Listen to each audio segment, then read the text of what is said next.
Olá pessoal, bom dia, sejam bem-vindos à nossa aula de Geografia. Gente, peguem o seu livro, coloquem aí no capítulo 3 de vocês, deste livro de Geografia, e vamos trabalhar sobre o continente europeu.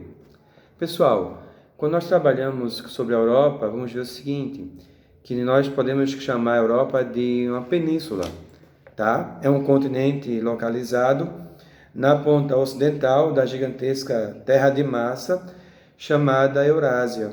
Quando nós falamos de Eurásia, eu quero dar destaque aqui para um país que nós podemos classificá-lo bem claramente como um país da Eurásia, que é a Rússia, o maior país em extensão territorial do mundo. Nós temos terras da Rússia na Europa e temos terras na Rússia da Ásia. Porém, claro, a Rússia está no continente europeu. É por isso que é chamado de Eurásia, tá, gente?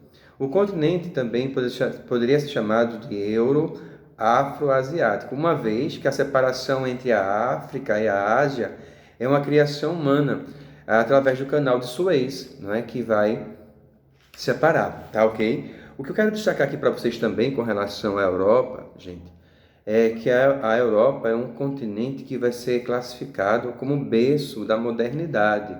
O continente europeu é esse chamado berço da modernidade. Por exemplo, é na Europa que surge o Renascimento. Que Renascimento, professor? O Renascimento cultural e científico. Quero lembrar vocês que o Renascimento ele não surgiu do dia para a noite, tá, gente? O Renascimento ele foi uma transição da Idade Média para a Idade Moderna e foi acontecendo dos séculos 13, 14, 15 e 16. E daí ele vai se consolidar na Itália, ou seja, se a Itália é a Europa, a Itália é um dos países da Europa, então lá ele vai se consolidar e daí vai se expandir o renascimento, né, cultural e científico em todo o planeta. Também dentro da Europa há a questão no século XVIII do Iluminismo. O Iluminismo que vai também influenciar a Revolução Francesa, que foi assunto de vocês lá no ano passado, no 8º ano. Então, no século XVIII, foi chamado o século das luzes, a razão, o pensamento, o antropocentrismo, ou seja, o homem, não é, como ser pensante dentro da Europa.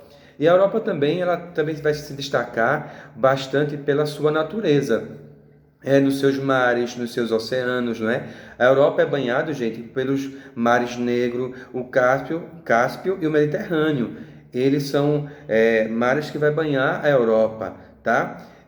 O que nós podemos destacar também com relação à Europa, um continente também cercado por oceanos, não é? O Oceano Atlântico ao leste, por exemplo. Se nós sairmos aqui, um exemplo, acho que é do Brasil para um país na Europa, para Portugal, por exemplo. Então a gente já vai pegar todo o Oceano Atlântico, né? Então é a água salgada. Então também um continente banhado por oceanos. Também rico em relevo, em hidrografia, ou seja, querendo ou não, claro, embora algumas partes também que já sofra por água, não é? Porque também a água em alguns lugares já é escassez, não é? E dentro da Europa não é diferente. Dentro da Europa, nós poderíamos destacar um rio bem importante que é chamado o Rio Volga. É o mais extenso rio da Europa, gente.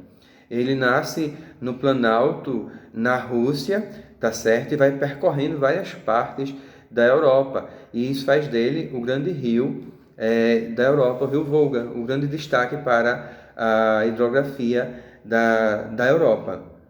No norte da Europa, gente, nós temos a península da Escandinávia, que vai estar também ao norte da Rússia.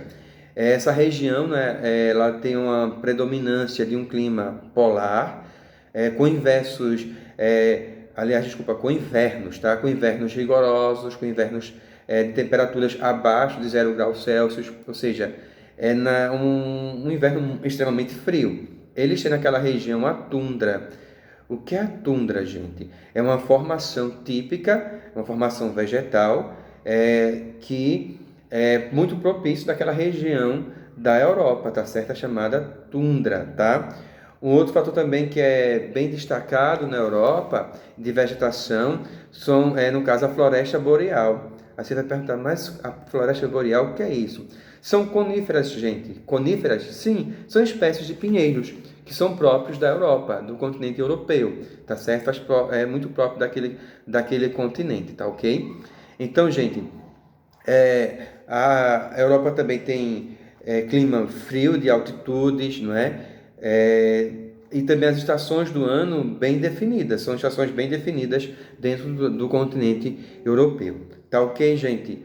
Ó, pessoal, por hoje é só esta aula, na próxima aula eu continuo, tá bom com vocês?